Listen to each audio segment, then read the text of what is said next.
Principles of Teaching Grammar, an SLA presentation by Melodee Jackson.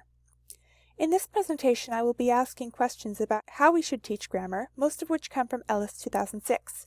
Although many of them have no universally accepted answer, I will be presenting my conclusions based on my research and the opinions of experts in the field, which I hope will be helpful to new teachers. Before beginning a presentation on principles of teaching grammar, an obvious question arises. Should grammar be explicitly taught? Ellis 2006 pointed to early research into naturalistic acquisition of L2, the language being learned, which suggested that learners progress through what the researcher Quarter called a built-in syllabus, as cited in Ellis 2006, page 85. This would seem to encourage naturalistic learning, where there would be little or no grammatical instruction, but simply large amounts of comprehensible input, as Krashen would report, as cited in Ellis 2006, page 85. However, Ellis 2006 says, quote, "There is increasing evidence that naturalistic learning in the classroom does not typically result in high levels of grammatical competence," end quote. Page 86. Celce-Murcia, 1992, recommends that grammar be explicitly taught in every situation except with young children who are surrounded by L2 and with older, pre-literate adults who only want basic communicative ability. There is plenty of research that shows the effectiveness of grammar teaching. Ellis 2006, page 85.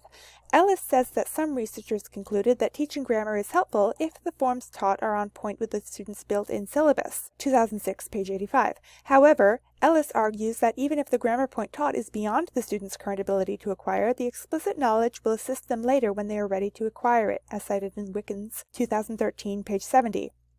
Nasagi and Fotos concluded that even though grammar instruction may not change the order the students acquire grammar points, which is dictated by their built-in syllabus, it can facilitate how quickly they acquire language and their ultimate level of proficiency they reach, as cited in Wickens 2013, page 69. Ellis concluded that grammar must be taught in the context of meaningful communication, as cited in Wickens 2013, page 69. Ellis says, quote, "The grammar taught should be one that emphasizes not just form, but also the meanings and uses of different grammatical structures," end quote. Ellis 2006, page 102, which leads to my next point. When we teach any particular grammar point, what should we teach? Larsen-Freeman 2014 encourages teachers to look at the form, meaning, and use of each grammar point. This integration of form, meaning, and use stems not only from a functional approach to grammar, but also from the transfer-appropriate processing theory, which says, quote, "We retrieve knowledge best in contexts that were similar to those in which we learned it," end quote. Wickens 2013, page 71. One example Larsen-Freeman gives is with possessives. The form of a possessive is an apostrophe s, or just an apostrophe, if the noun already has an s. Also included in form is whether the final sound of the s is s, z, or uz. The meaning, she says, can be possession, or, quote, "description, a debtor's prison, amount, a month's holiday, relationship, Jack's wife, part/whole, my brother's hand, and origin/agent, Shakespeare's tragedies," end quote. Page 259. An interesting fact she gives is that in other languages, not all of these meanings are carried with this form. It is helpful to know the differences between your students' L1s in English so that you can give targeted instructions on these points. As for use, she says we need to look at other ways to express possession and figure out when the possessive form is most likely to be used. Other things we could use for the same or similar purposes are possessive determiners such as his, her, their, the periphrastic of the form, such as the legs of the table, or even noun compounds, such as the table legs. Possessive determiners are typically used when the context shows who you are talking about. Many ESL books recommend the periphrastic of the form for non-human head nouns and the possessive form for human head nouns, but this is not always the case with native speech. For example, when an inanimate object is performing an action, we would probably use the possessive. The train's arrival was delayed. Be aware of exceptions to the rules. The analysis was paraphrased, and the examples, aside from the first three, were quoted from Larsen-Freeman 2014, page 259. When we teach grammar, what grammatical structures do we teach? All that we have discussed about the form, function, and meaning of a grammar point is far too much information to cover in a single ESL lesson, but from this the teacher can choose the most important things to cover at the time. Larsen-Freeman 2014, page 254. Ellis 2006 also says not to try to teach the whole grammar, but rather to focus on things that will be problematic for the student. Page 102.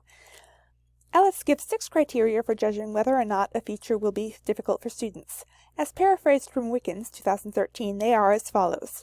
Frequency. How often do you hear it used in the L2? Saliency. How obvious is it when you do hear it? Functional value. Is it easy to see what function the grammar point performs? Regularity.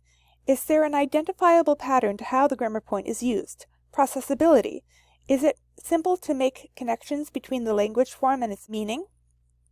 Wickens, 2013, page 70, definition of input processing from Van Patten and Candierno, as cited in Piske, T. and Young-Scholten, M. 2009, page 62. In another article, Ellis points to the influence of the learner's L1. Does a student have something similar in their L1? Is there transfer? Is there interference? As cited in Wickens, 2013. When we teach grammar, what grammatical structures do we teach? Continued. Ellis, 2006, says that it may be helpful to focus the whole of the grammar instruction on known student errors. He recommends a couple of reference grammars, Turton and Heaton's Longman's Dictionary of Common Errors, and Swan and Smith's Learner English, A Teacher's Guide to Interference and Other Problems, because they provide what these common errors are. Larsen-Freeman says to remember that it is not always the form which will pose the biggest challenge for students. Knowledge of form, meaning, and use can be used in creating lesson plans and also in analyzing student errors. Ask yourself, was this an error of form, meaning, or use? Then you can correct accordingly. Larsen-Freeman, 2014, page 262. When a teacher finds they are not able to fill in a piece of the pie chart, they should look the information up in a reference grammar. Larsen-Freeman, 2014, page 265. One that Ellis, 2006, recommends is Celce-Murcia's and Larsen-Freeman's 1999 grammar book, because it not only gives the grammar point but also common L2 student errors, page 86 to 87. When do we teach grammar? To beginners or to intermediates and the advanced? Ellis says that some people say to begin L2 learning with grammar lessons. Behaviorist theories say that once an error is ingrained, it will be hard to eradicate, so it is best for proper grammar to be taught from the very beginning. Even in something like task-based learning, where the emphasis is on meaning, not form, many teachers feel that at the beginning it is necessary to give students a framework of form-based teaching to build their meaning-focused activities upon, 2006, page 90. Some recommend waiting until the learners have developed a basic ability to communicate because it is on this that their grammatical knowledge will be built, Ellis, 2006, page 91. It is this latter method that Ellis himself recommends, although he says that it is possible to teach grammar via corrective feedback as soon as the learner is productive in the L2, 2006, page 102, paraphrase. How much grammar do we teach? To answer this, we will look at the table by Celce-Murcia's variables that determine the importance of grammar, as cited in Celce-Murcia, 1991, page 465. How much should we focus on form? Well, in some situations it is more important, and in some situations it is less important. Some learner variables are age, proficiency level, and educational background. Children will need less grammatical instruction, adolescents some, and adults more. The same pattern holds for beginners, intermediates, and the advanced. And again, we see this with pre-literate, semi-literate, and literate. Some instructional variables are the skills being taught, the registers and medium.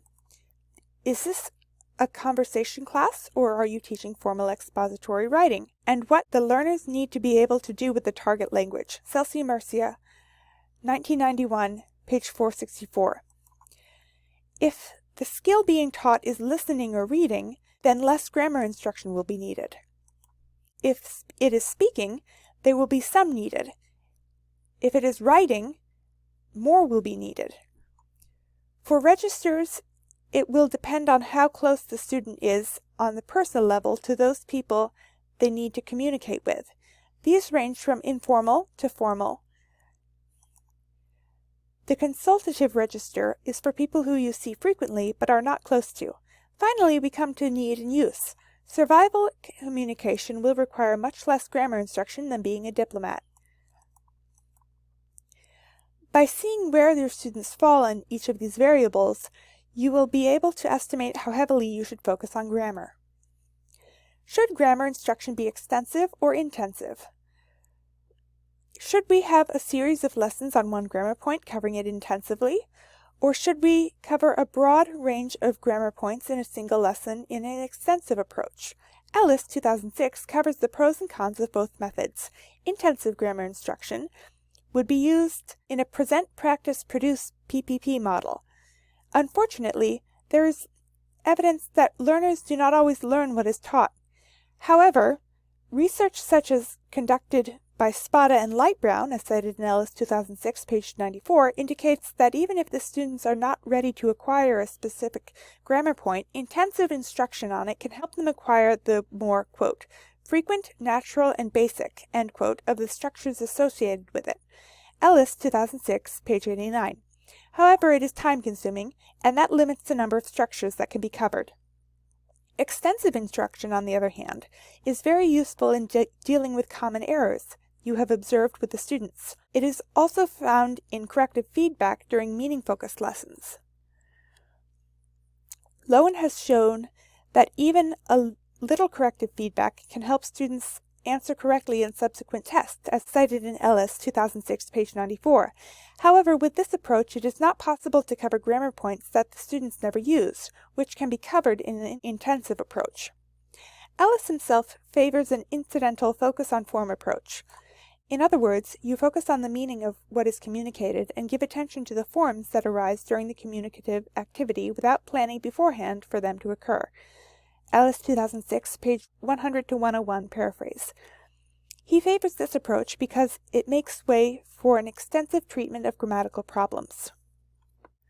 Should grammar instruction be inductive, where the students come up with their own understanding of the grammar points after being exposed to multiple examples, or deductive, where the teacher begins by presenting and explicitly teaching the grammar point? Brown says, quote, "It is hardly a question of all or nothing. Some degree of both kinds of learning is clearly necessary," end quote, as cited in Kalivoda, 1990, page 268. Ellis also recommends that you use a combination of inductive and deductive approaches, at least when using a focus on forms approach, in other words, a structure of the day approach. Ellis 2006, page 102, Ellis 2006, page 100. But which should you choose for a specific grammar point?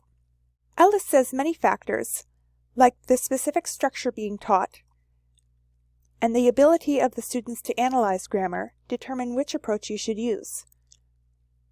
A rule of thumb is to use an inductive approach for complex grammatical features and a deductive approach for simple grammatical features. 2006, page 97 to 98. Conclusion. We have learned that we should teach grammar, and it must be taught in the context of meaningful communication. We should teach form, meaning, and use, focusing our instruction on what is likely to be problematic for the students. There are many opinions of what level the student should be before grammatical instruction is begun. Ellis, 2006, recommends giving corrective feedback as soon as the student is productive in L2, but waiting until they have basic communicative ability before beginning formal grammar instruction. The amount of grammar taught will depend on a variety of factors, namely the learner variables of age, proficiency, and levels of educational background, and the instructional variables of skill, register, and need and use. There are benefits and drawbacks to both intensive and extensive grammar instruction. A combination of both inductive and deductive grammar instruction should be used. That's all, folks. Happy teaching!